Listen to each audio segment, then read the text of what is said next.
हाम्रो प्रधानमन्त्री केपी ओली बाल्यकाल कस्तो थियो उहाँको? बाल्यकालदेखि नै उसको के भने यत्रोदेखि आफूभन्दा सानालाई अर्काले ठुलाले दत्काउनु, सानाको प्यारो गर्नु सानालाई भन्ने। अलि ठुलो भएपछि धनी नै गरिबलाई नहेर्नु, गरिबलाई त राम्रो गर्नु पर्छ भन्ने यसको ध्याय एकदम भएर धनीहरूले उसलाई रिस गरे क्या। हाम्रो रिस गर्छ यो गङ्गा प्रसाद परसाई त्यहाँदेखि थिए देवी प्रसाद उप्रेती।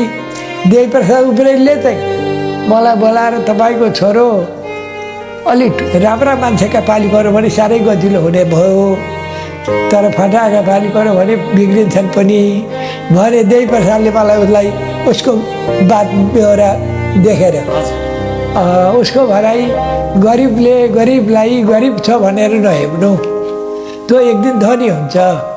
दुब्लो छ भनेर नहेर्नु, एक दिन बलियो हुन्छ। उसको भनाइ त्यो एक दिन बलियो हुन्छ त्यो भन्ने उसको भनाइ सानैदेखि हुँदा यसले हाम्रो रिस गर्यो भनेर धनीले खुब रिस गरे।